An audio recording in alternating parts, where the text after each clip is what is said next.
Class কেমন লাগলো? ভালো। কে কোনো ডিস্টার্ব করেনি তো? কোনো স্টুডেন্ট, কোনো টিচার? ইউনিভার্সিটিতে পড়াশোনা করতে হবে মন দিয়ে, কোনো ধরনের ফাঁকিবাজি করা যাবে না, ওকে? আর কোনো কিছু যদি লাগে তাহলে ভাইয়াকে বল, ভাইয়া কিন্তু ডিপার্টমেন্টের টপার। তোমার ফোনটা দাও। ফোন দিয়ে কি হবে? তোমার যদি কোনো প্রয়োজন হয় আমাকে, তাহলে সব জায়গায় তোমাকে খুঁজে পাবে না, আমি তো সব জায়গায় অ্যাভেলেবেল না। তো তোমার ফোনে আমার নাম্বারটা আমি সেভ করে দিচ্ছি, যাতে করে তুমি আমাকে কল দিলেই পেয়ে যেতে পারো।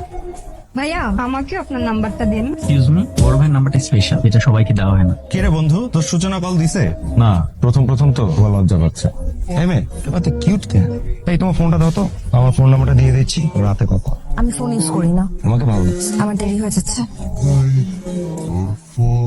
ভাই বুঝলাম না কেন মারছেন ভাই? মারতেছি কেন বুঝোস না? কি করছেন আপনি? আপনি আমার ক্ষমা করে দেন, আমি আপনাকে জীবন নিশ্চয় করবো না। আচ্ছা ঠিক আছে, ক্ষমা করেছি। ভাই মাফ করছে জায়গা। কিছুক্ষণ আগে নাম্বার চাইলো, এখন এসে আবার পা ধরে মাপ চাচ্ছে। কাহিনী কি বলতো? বলে নজর আছে কাউকে।